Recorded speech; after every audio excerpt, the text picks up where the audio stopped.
अब हामी परमेश्वरको वचन सुन्न जाँदैछौँ अनि मलाई यस्तो लागेको छ, जब परमेश्वरको वचन हामी सुन्छौँ, कसरी सुन्छौँ, हामी एकदमै ध्यान दिन पर्ने। यो परमेश्वरको वचन हो अनि परमेश्वर पवित्र आत्मा आफैले नै यो वचन चाहिँ हामीले ध्यानसँग सुन्यौं भने सुन्ने मानिसको आवाज मात्र होइन कि भित्र हामीको अन्तस्करणमा परमेश्वर स्वयं बोल्नुहुन्छ हामीसँग अनि हामीले आवाजै नभएको स्वरमा परमेश्वरको वचन सुन्न सक्नेछौँ। परमेश्वरले यहाँ भित्र बोल्नुहुन्छ अनि यसै कारण आज बिहान जो तपाईहरुसँग म भन्न लागेको कुराहरू थुप्रै कुराहरू छन्। एक दुईवटा कुराहरू जो प्रभुले मलाई यो छर्ने र कटनी गर्ने कुरोको विषयमा बताउनु भएका एक दुईवटा कुराहरू जो जानिराखेका कुराहरू नै हुन्। ती कुराहरू म तपाईहरुसँग आज भन्न लागिराखेको छु। हामीले जानेकै कुराहरू हुन्। एउटा कुरो चाहिँ छरेन भनेदेखि कटनी हुँदैन, सबैलाई थाहा भएको कुरो हो कि हामीले बिउ नै छरेनौं भनेदेखि बाली काट्ने कुरै हुँदैन।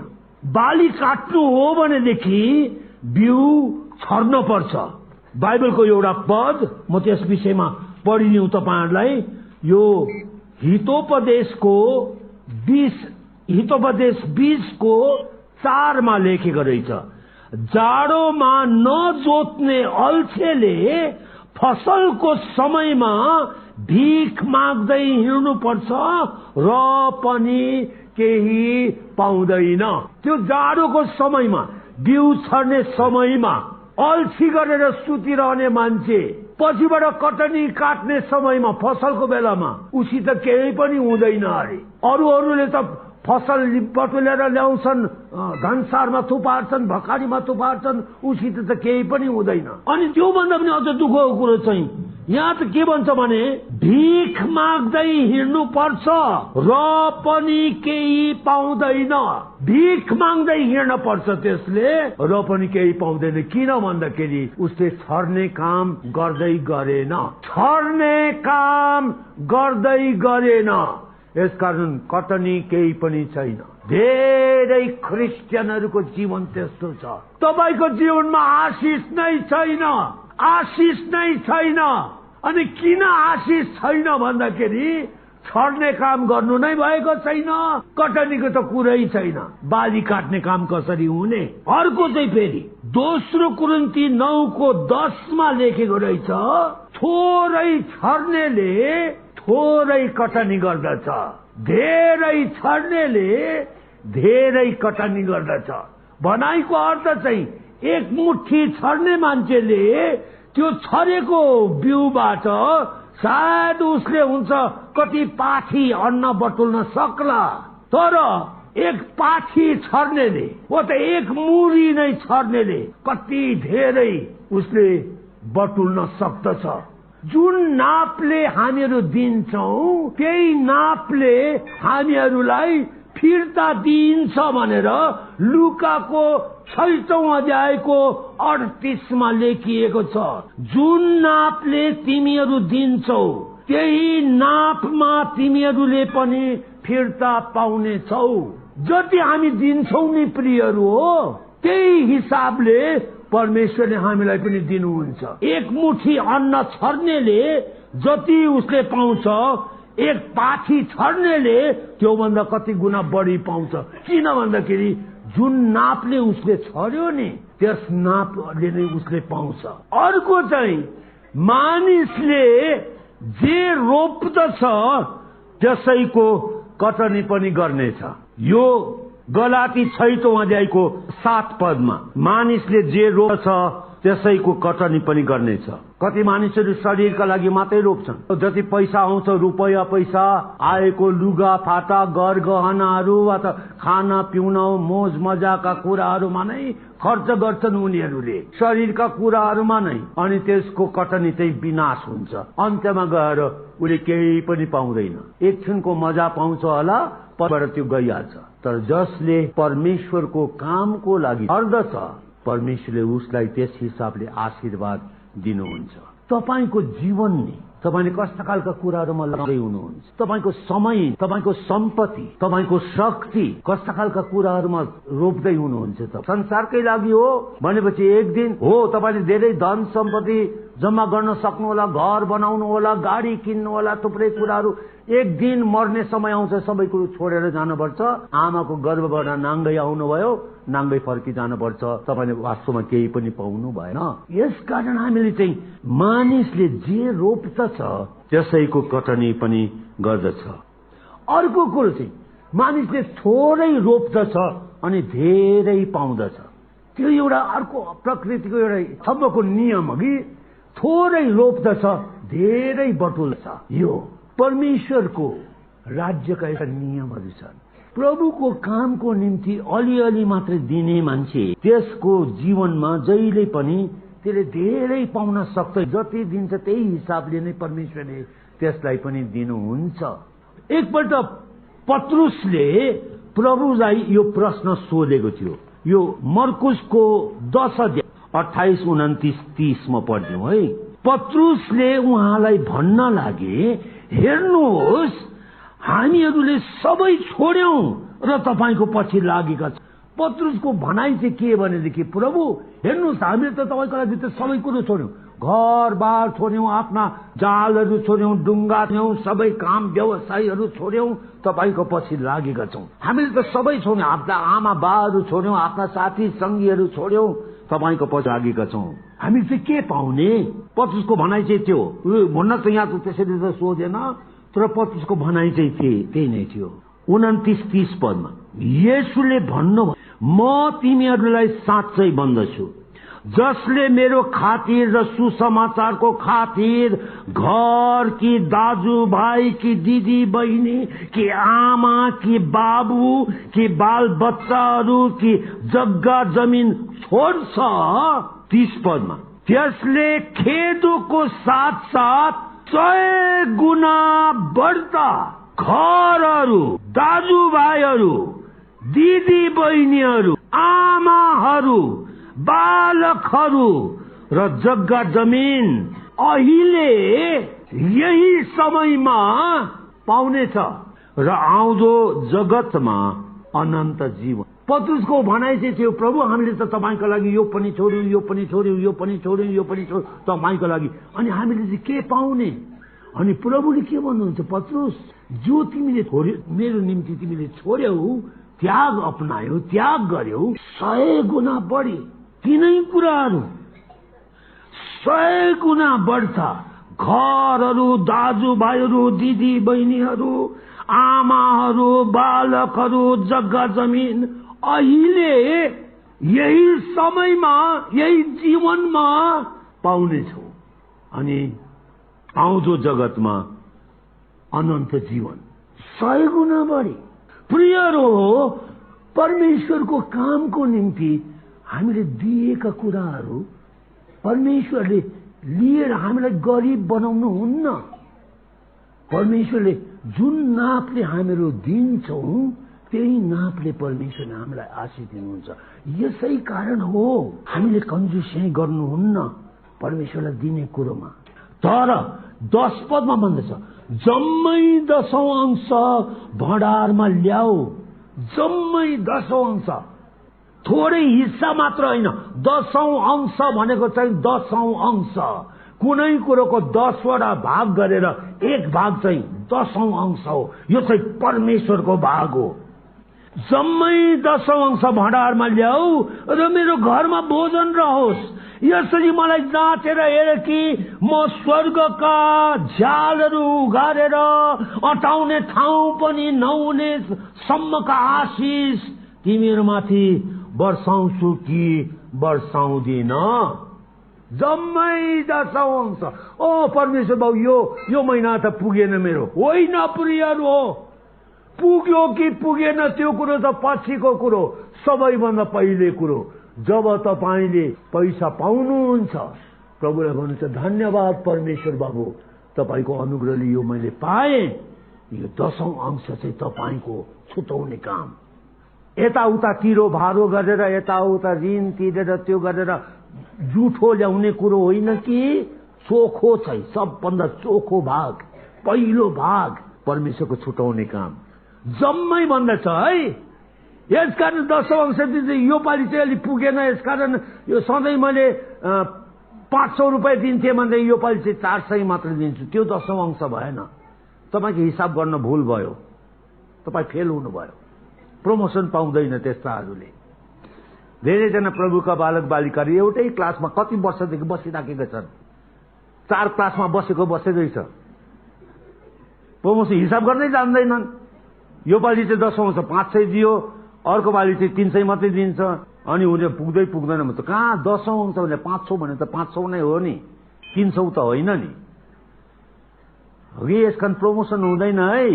म त अगाडि यहाँ आउनुभन्दा अगाडि त स्कुलमा म्याथ्स पढाउँथेँ, अनि मेरा केटाहरूले के भन्थे अरे, यो गुरुबाले हाँसिकन हामीलाई लडाउँछ भन्थे अरे। जाँचको बेलामा त आलु खायो। तर त्यसै कारण मैले चाहिँ हिसाबको चाहिँ त्यही भनेको तपाईँहरूलाई अघि, यसै कारण हो पुरा। त्यो केटोले पनि त जब खाजा ल्यायो नि, 5वटा रोटी 2वटा माछा उसित थियो, जम्मै नै ल्याएर प्रभुको हातमा दियो नि उसले भनेन होइन एउटा चाहिँ म आफै राख्छु, यो 4वटा दिएर 2 माछा होइन, 5वटा रोटी 2वटा माछा जम्मै नै प्रभुको हातमा दियो उसले। अनि प्रभुले आशिष दिनुभयो, अनि खाने काम गर्दै बेला ऊ आफैले पनि खायो, अगायो पनि, ऊ चाहिँ भोकै रहेन। बाइबलको एउटा बडो राम्रो पद लेखेको रहेछ, यो चाहिँ म पढेर सुनाउँछु। उपदेशकको 11:3 बादल पानीले पूर्ण भयो भने त्यसले जमिनमा पानी वर्षाउँछ। बादल पानीले पूर्ण भयो भने, अनि पानी चाहिँ कहाँबाट गएको? यहाँबाट गएको पानी हो। कसरी गयो? पानी भएर गएन, बाफ भएर गयो। बाफ भएर गयो, बादल भयो माथि, अनि त्यहाँदेखि त्यो बादलमा जम्मा भयो, अनि त्यो बादल देख्दाखेरि तपाईँ त्यहाँदेखि कालो हुँदै आयो त्यो बादल, पानीले पूर्ण भयो। त्यहाँदेखि धरर पानी पर्यो। के भएको? त्यो बादल पानीले पूर्ण भयो। त्यो पानी कहाँबाट गयो? यहाँबाट गएको पानी हो। बाफ भएर गयो, माथि पानी भयो, अनि पूर्ण भएपछि बर्स्यो। हामीले दिएका कुराहरू नै माथि जान्छ, पूर्ण हुन्छ, अनि त्यहाँदेखि आशिषको रूपमा पर्नेछ। आशिषको झरी, थोपा होइन, एक-एकवटा थोपा होइन, आशिषको झरी। बादलले पानीले पूर्ण भयो भने त्यो फर्छ। अर्को यहाँ मैले त्यो पनि लेखेको रहेछु। त्यो आश्चर्य कर्म कहिले भयो? कानाको बिहेमा, जब ती 6वटा घ्याम्पा भरी पानी तिनीहरूले भरे। आधी मात्रै भरेको घ्याम्पा होइन कि पुरै टम्मै 6वटा घ्याम्पा भरी पानी भरे तिनीहरूले, पुरा भरे। अनि चाहिँ त्यो घ्याम्पा र पानी चाहिँ असल दाखमध्य भयो। पुरा भर्नुपर्छ प्रियहरू हो। त्यो विधवाले पनि भाँडा ल्याउन लगाए, तेल खन्याउन लागेको जति भरेको तेलको भाँडा चाहिँ एकापट्टि अलग राखेको, काम लाग्दो चाहिँ तिनीहरू भरिएका छन्, अलग राख्नुपर्छ। किनकि त्यो तेल बेचेर त्यसबाट पैसा ल्याएर त्यहाँदेखि ऋण तिर्न पर्छ, छोराहरूलाई उकास्न पर्छ, उनीहरूको लागि जीवनभरि खानेकुरोको लागि जोहो गर्ने पैसा आउन पर्छ, भरेका भाँडाहरू। यसकारण तपाईँले जति दिनुहुन्छ नि, त्यस हिसाबले तपाईँले आशिष पाउनुहुन्छ। गुरुआमाले एउटा कथा भन्नुहुन्थ्यो अगाडि, धेरै अगाडि, 50 वर्ष पनि भयो होला। गुरुआमाले के भन्नुहुन्थ्यो भनेदेखि, उहाँ गान्तोकमा तुले बाजे भन्ने एकजना बाजे हुनुहुन्थ्यो अरे, तुले उहाँको नाउँ चाहिँ। अनि अलि मान्छे अलिकति बेसी ज्ञान भएर पनि होला कि क्या हो कुनै, अनि कामै नपाउने, दुख निवारक समितिमा काम गर्नुहुन्थ्यो अरे। अनि मुर्दाहरू लगेर घाटमा लगेर जलाउने काम पनि गर्नु। कहिले काहीँ त अस्पतालबाट बोक्ने मान्छे भएन भनेदेखि आफैले पनि ढाडमा बोकेर लैजानुहुन्थ्यो अरे घाटमा जलाउनका लागि। पछिबाट त काम पाउनु भएन छ र त्यहाँदेखि चाहिँ उहाँले हजामको काम गर्ने विचार गर्नुभयो अरे। हजामको काम गर्ने विचार, त्यहाँदेखि मसिन पनि थिएन, कैँची थियो अरे, काइयो होला, कैँचो, त्यहाँदेखि बस्थ्यो अरे, फुटपाथमा बस्थ्यो अरे। अनि मान्छे राखेर केस काट्ने। कति हो दाई? 8 आना। त्यति बेलामा चाहिँ हामीको उतातिर 16 आनाको 1 रुपैयाँ हुन्थ्यो। 1 आनाको 4 पैसा 64 पैसा। 8 आना भनेको चाहिँ 32 पैसा आधा, 64 को आधा। रेट नै 8 आना हो। एकजना छिटो आयो अरे, दाई केस काटौँ भनेको। कति हो? 8 आना। त्यति महँगो, त्यो त साह्रो महँगो भयो 8 आना। होइन भइगयो नि, भइगयो, बस्नुहोस् न। साह्रो महँगो, म त 8 आना त दिन्न। कति दिने त? 4 आना। ल त बस, बस्यो अरे। त्यहाँदेखि बसेर त्यहाँदेखि केस काटिदियो अरे। केस काटेर भरे अब काटिसकेपछि यताउता गर्यो। त्यहाँदेखि एउटा ऐना निकालेर देखाउनु पर्ने अरे केस काटेपछि मिलेको छ कि मिलेको छैन भनेर। त्यो ऐना हेर्दा त त्यो केटा त्यस्तो हेरेन। होइन यो के काट्या यस्तो? एकापट्टि मात्रै काटे छ, यतापट्टि काट्या छैन भन्दाखेरि तुले दाइले के भन्यो? होइन अघि नै मैले तपाईँलाई भनिहालेँ नि, पुरै काट्नका लागि 8 आना लाग्छ। तपाईँले 4 आना मात्रै दिन्छु भन्नुभयो, यसकारण मैले 4 आनाको काटिदिएको। यतापट्टि मात्रै काटेको रहेछ, यतापट्टि त त्यसै रहेछ अरे। आज धेरै क्रिस्चियनहरू त्यस्तै छन्।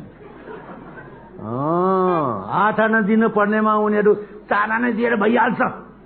त्यहाँ अलिकति खुत्रुको लगाइदियो भइहाल्छ नि, आइहाल्छ नि आशिष।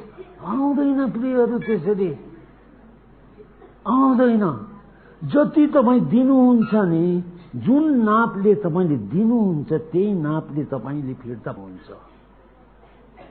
यसकारण हामीले कन्जुसियाइ गर्नु भएन, कन्जुसियाइ गर्नु भएन।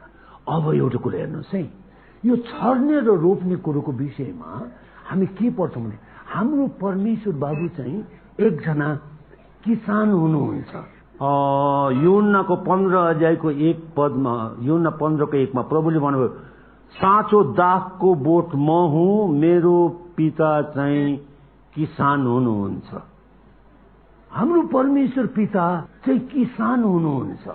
अनि यीशु मसीह प्रभु आफैले भन्नुहुन्छ म चाहिँ साँचो दाखको बोट भन्नुहुन्छ। भनाइको अर्थ चाहिँ परमेश्वर पिताले मलाई रोप्नु भएको हो। यीशु प्रभु भनाइको अर्थ चाहिँ त्यही हो।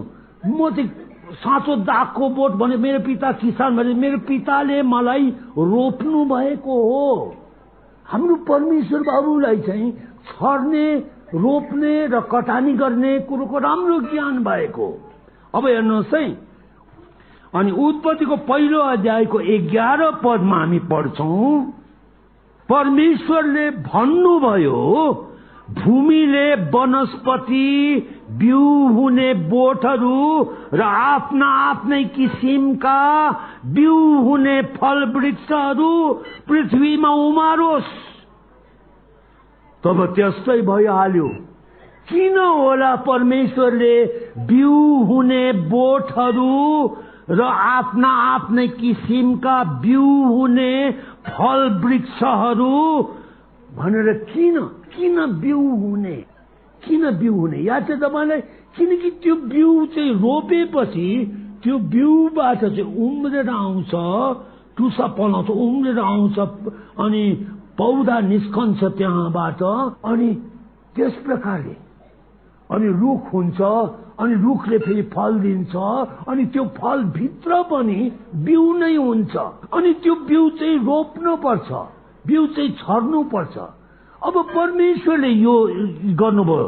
1:11 मा चाहिँ परमेश्वरले बोल्नुभयो अनि भइहाल्यो, त्यस्तै भइहाल्यो। तर गइकन दोस्रो अध्यायको 8 पदमा हामीले के पढ्छौं?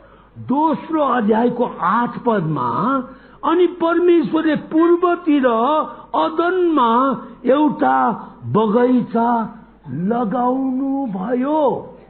अंग्रेजीमा चाहिँ लेखेको छ God planted a garden. Planted भनेर लगाएको छ, भनेको चाहिँ परमेश्वरले चाहिँ रोप्नु भयो। परमेश्वरले भन्नुभयो उज्यालो होस्, उज्यालो भइहाल्यो। ग्रह चन्द्र ताराहरू, सूर्य चन्द्रहरू, त्यस्तै भइहाल्यो। जे परमेश्वरले भन्नुभयो त्यस्तै भइहाल्यो। परमेश्वरले किन भन्नु भएन? एउटा बगैँचा होस् भन्नुभएको भए बगैँचा हुने थिएन र? बगैँचा हुने थिएन होला? हुने थियो। किनकि परमेश्वरले भनेपछि त जे कुरो परमेश्वरले भन्नुहुन्छ त्यस्तै नै भइहाल्दो रहेछ। तर किन परमेश्वरले बगैँचा होस् भनेर भन्नु भएन? किनकि परमेश्वरले एउटा नियम परमेश्वरले बनाउनु भएको बिउ रोपेर त्यसबाट चाहिँ पौधा निस्कन पर्छ, रुख निस्किन पर्छ। यसै कारण अदनको बगैँचा बनाउँदै बेलामा पनि परमेश्वरले अदनको बगैँचा होस् भनेको भएदेखि अदनको बगैँचा हुन सक्ने थियो। तर त्यसरी परमेश्वरले गर्नुभएको भएदेखि परमेश्वरले आफ्नो वचन आफैले काटे जस्तै नै परमेश्वर असत्य ठहर्नु हुने थियो। यसै कारण परमेश्वरले बिउ रोप्नु भयो अनि त्यहाँबाट बोट निस्क्यो अनि बोटमा फल फल्यो अनि फलभित्र पनि बिउ छ अनि त्यो बिउ फेरि फैलिएर गयो अनि त्यहाँदेखि फैलिँदै जंगल भयो। कति राम्रो! परमेश्वरले जो आफ्नो नियम बनाउनुहुन्छ नि त्यो नियम परमेश्वरले काट्नुहुन्न। आफैले बनाउनु भएको नियमको विरुद्धमा परमेश्वर कहिले पनि चल्नुहुन्न। त्यो बिउभित्र जीवन छ, त्यो बिउभित्र जीवन छ। अनि यसै कारण त्यो चाहिँ गाडेपछि चाहिँ रोपेपछि चाहिँ त्यो जीवन चाहिँ मर्छ। त्यो मरेपछि चाहिँ त्यहाँबाट त्यहाँदेखि बौरी उठाइको जीवन निस्कन्छ। यो परमेश्वरको। हामी मरेकाहरूलाई चाहिँ गाड्छौं, रोप्दैनौं। हामी धापासीमा मान्छेहरू रोप्दैनौं, गाड्छौं। फलाना भाइ त गयो, हामी गएर धापासीमा रोपेर आएको भन्दैनौं, गाडेर आएको भन्छ। मरेको जान्छ गाड्छ नि, कहाँ रोप्छ र? हो कि रोप्दैन। यसकारण जति चाहिँ मरेको छ तिनीहरूलाई चाहिँ गाड्ने काम, तर जसमा चाहिँ जीवन छ त्यसलाई चाहिँ रोप्ने काम। अनि अचम्मको कुरो चाहिँ के भनेदेखि त्यो जीवन छ नि, त्यो मरेकालाई गाडेकाहरू चाहिँ पहिलेबाट मरिहाल्छन्। मरिसकेपछि तिनीहरूलाई चाहिँ गाड्छ, दबाउँछ पनि भन्छन्, गाड्छ। तिनीहरू त मरेकाहरूले चाहिँ गाड्छ। तर जिउँदो छ भनेदेखि त्यो चाहिँ गाडिसकेपछिबाट रोपिसकेपछिबाट मात्रै मर्छ। त्यो चाहिँ प्रभुले यूहन्नाको 12:24 भन्नुभयो, गहुँको दाना जमिनमा परेर मरेन भने त्यो एक्लै रहन्छ, मरेन भने त्यो एक्लै रहन्छ। तर मर्यो भने त्यसले धेरै फल फलाउँछ। देख्नुहुन्छ? यसकारण चाहिँ मरेकाहरू चाहिँ पहिले नै मरिहाल्छन्। त्यस्ताहरू चाहिँ हामी रोप्दैनौं, त्यस्ताहरू चाहिँ गाडिदिन्छौं। तर जिउँदाहरूलाई चाहिँ रोप्ने काम हुन्छ। रोपेपछि उनीहरू जिउँदैछन्, रोपेपछि त्यो बिउ चाहिँ मर्नुपर्छ। मरेर त्यहाँबाट चाहिँ बौरी उठाइको जीवन निस्कन आउँछ। त्यो चाहिँ बोट हुन्छ अनि त्यसले चाहिँ धेरै फल फलाउँछ, धेरै फल फलाउँछ। परमेश्वरलाई धेरै छोरा छोरीहरू चाहिएको, परमेश्वरलाई धेरै छोरा छोरीहरू चाहिएको। रोमी 8:29 हेर्नुहोस् त। रोमी 8:29 किनभने जसलाई उहाँले अघिबाटै चिन्नु भएको छ उहाँले तिनीहरूलाई आफ्ना पुत्रको रूपमा बनाउनलाई पनि र धेरै भाइहरू मध्ये उहाँ जेठो हुन् भनेर पनि अघिबाटै नियुक्त गर्नुभयो। परमेश्वरलाई धेरै छोरा छोरीहरू चाहिएको। परमेश्वरलाई हिब्रूको 2 अध्यायमा 11 पद, किनकि पवित्र तुल्याउने पनि र पवित्र हुने पनि सबै एउटैबाट हुन्, त्यसै कारण तिनीहरूलाई यसो भनेर भाइ भन्नलाई उहाँ शर्माउनु भएन। अनि त्यहाँदेखि फेरि 13 पददेखि फेरि म उहाँमाथि आफ्नो भरोसा राख्नेछु र फेरि हेर म र ती छोराछोरीहरू जो परमेश्वरले मलाई दिनुभएको छ। 15 पद, छोराछोरीहरू रगत र मासुको सहभागी भएका हुनाले उहाँ पनि मृत्युको सामर्थ्य भएको अर्थात् शैतानलाई मृत्युद्वारा रद्दी पार्नलाई यिनैको सहभागी हुनुभयो। तल 17 पदमा लेखेको छ, सबै कुरामा आफ्ना भाइहरू जस्तै उहाँ बनिनुभयो। परमेश्वरलाई धेरै छोराहरू छोरीहरू चाहिएको। यिनैको परमेश्वरले के गर्नुभयो? आफ्नो एउटै मात्र छोरोलाई परमेश्वरले रोप्नु भयो। गहुँको दाना जस्तै रोप्नु भयो। गहुँको दाना जमिनमा परेन मरेन भने त्यो एक्लै रहन्छ, तर मर्यो भने त्यसले धेरै फल बनाउँछ। थुप्रै बाली आयो, त्यो रोपेको बिउ जस्तै नै त्यस्तै स्वरूपमा थुप्रै अरू बालीहरू आयो। आज तपाईँ अनि म त्यही हो। किन? किनकि परमेश्वरले आफ्नो एउटै मात्र छोरोलाई रोप्नु भयो। उहाँ त परमेश्वर हुनुहुन्थ्यो, यसकारण उहाँले यो गर्नुभयो होइन। अब्राहमले पनि, अब्राहम त मान्छे नै थियो नि। 22 उत्पत्तिको 22 अध्यायमा हेर्नुहोस् त, अब्राहमको पनि एउटै मात्र छोरो थियो। हुन त अब्राहमको वास्तवमा 2 जना छोरा हो, तर पनि एउटा चाहिँ शरीर अनुसार जन्मेको छोरो इसहाकलाई चाहिँ परमेश्वरले छोरो गन्नुहुन्न, तर प्रतिज्ञा अनुसारको छोरोलाई माफ गर्नु, इस्माएललाई चाहिँ परमेश्वरले छोरो गन्नुहुन्न, इसहाकलाई चाहिँ परमेश्वरले भन्नुहुन्छ त्यहाँ 2 पदमा, तेरो छोरो अर्थात् तैँले माया गरेको तेरो एउटै छोरो इसहाकलाई लिएर मोरियाको देशमा गई मैले तँलाई देखाएको डाँडामा त्यसलाई होम बलि गर, तेरो एउटै छोरो। अनि त्यहाँदेखि फेरि गइकन हामीहरू 12 पदमा पनि पढ्छौँ, किनकि अब मैले थाहा पाएँ त परमेश्वरसँग डराउँदो रहेछस्, किनकि तेरो छोरो तेरो एकमात्र छोरालाई पनि मबाट तैँले रोकेर राखिनस्। अनि यसकारण परमेश्वरले 16 पदमा आशिष दिनुभयो अब्राहमलाई। परमप्रभु भन्नुहुन्छ, मैले आफ्नै नाउँमा शपथ खाएको छु, किनकि तैँले यो काम गरिस्, तेरो छोरो अर्थात् तेरो एउटै छोरालाई पनि मबाट नरोकेकोले म निश्चय तँलाई आशिष दिनेछु। अनि त्यो एउटै छोरो इसहाकलाई रोपेको कारणले अब्राहमको सन्तान आज यति थुप्रै भएर गयो। यहाँसम्म कि तपाईँ अनि म जस्ता अन्य जातिहरू, हामी त यहुदी जातका त होइनौँ नि, हामी त अन्य जाति। र पनि गलाती 3:13-14 तिर लेखे अनुसार प्रभु येशूको हाम्रो लागि श्राप बन्नुभयो, क्रुसमा झुन्डिनु भयो। अनि हामी अन्य जातिहरूले पनि अब्राहमको आशिष हामीले पनि पायौं। अनि प्रतिज्ञा गरिएको पवित्र आत्मा विश्वासद्वारा हामीले पनि पायौं। हामी ख्रिस्ट येशूका भएका हुनाले हामी अब्राहमको सन्तान भयौं। परमेश्वरले अब्राहमलाई पनि, किनकि इसहाकलाई परमेश्वरले रोप्ने काम गर्यो, अनि परमेश्वरले यति धेरै इसहाकहरू परमेश्वरले दिनुभयो। आज हामी अन्य जातिहरू पनि अब्राहमका सन्तान भयौं। यूहन्ना बप्तिस्मा दिने मान्छेले त एकदमै रिसाएर ती शास्त्री फरिसीहरूलाई के भनेको, तिमीहरू के घमण्ड गर्छौ हामी अब्राहमका सन्तान हौ भनेर, तिमीहरू के घमण्ड गर्छौ? परमेश्वरले चाहनुभयो भने यी ढुङ्गाहरूबाट पनि अब्राहमका सन्तान निकाल्न सक्नुहुन्छ। यूहन्ना बप्तिस्मा दिने मान्छेले त त्यसरी भनेको ती शास्त्री फरिसीहरूलाई। हो, परमेश्वरले त ती ढुङ्गाहरूबाट पनि अब्राहमका सन्तान निकाल्न सक्नुहुन्थ्यो।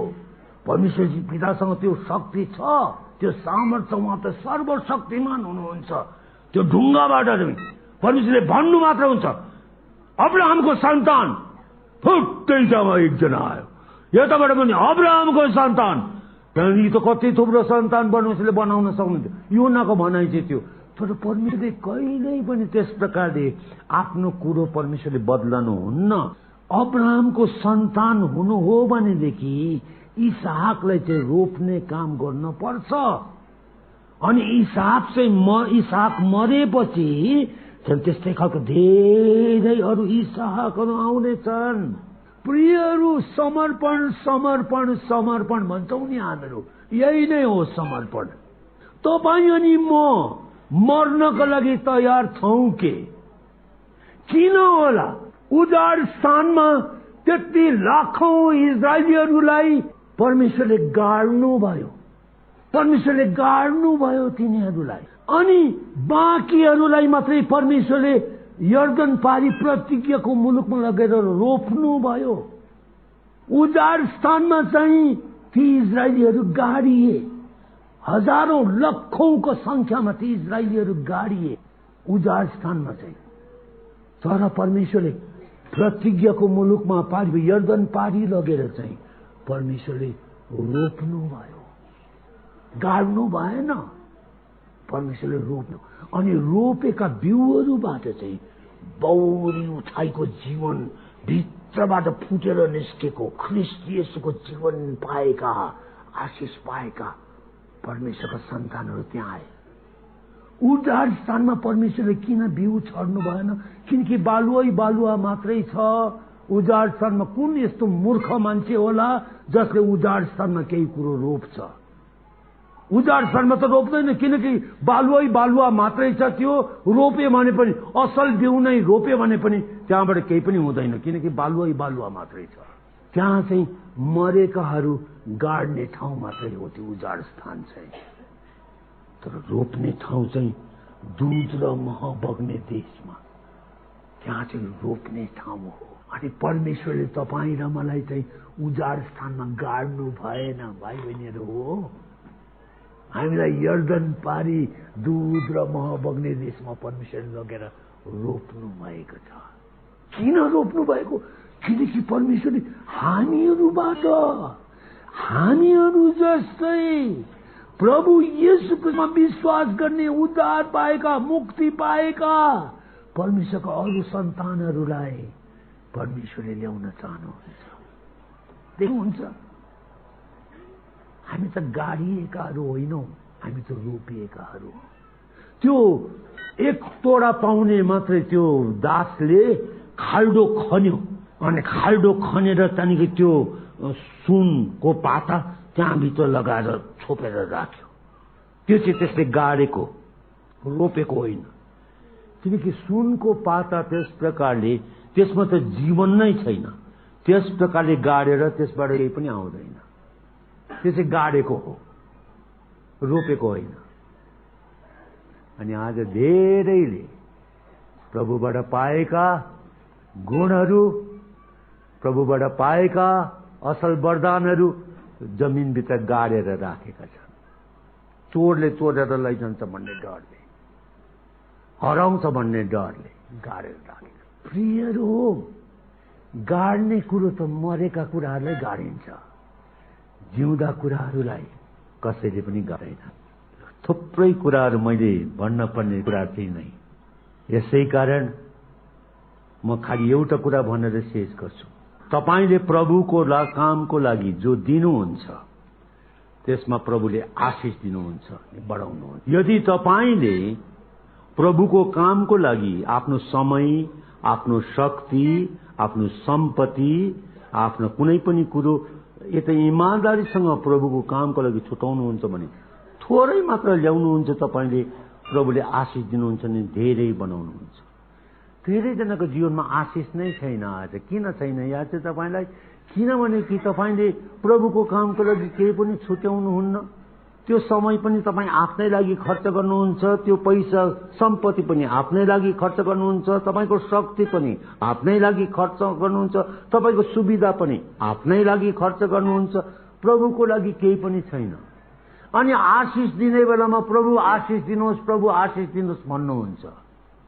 अघि नै मैले भने नि, म त म्याथ्स पढाउँथे स्कुलमा। शून्य छ, शून्य। शून्यलाई 10 ले गुनेदेखि कति हुन्छ? कति हुन्छ? होइन, त्यो 10 त अलिकति कम्ती भयो। 100 ले गुनाउन। शून्यलाई 100 ले गुन्यो भनेदेखि कति हुन्छ? शून्यलाई 1000 ले गुन्यो भने कति हुन्छ?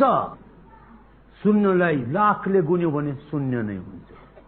परमेश्वरका आशिष त थुप्रै नै छन्, तर त्यहाँ छैन। परमेश्वर भन्नुहुन्छ त्यसले मलाई केही त दिँदैन, समय पनि दिँदैन, शक्ति पनि दिँदैन, सम्पत्ति पनि दिँदैन, केही पनि दिँदैन, जहिले पनि त्यसको वेदी चाहिँ शून्य नै छ।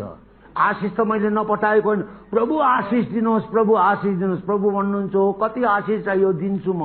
तर जति परमेश्वरले आशिष दिनुभएपछि शून्यलाई जतिकै आशिषले गुनेपछि पनि शून्य नै हुन्छ।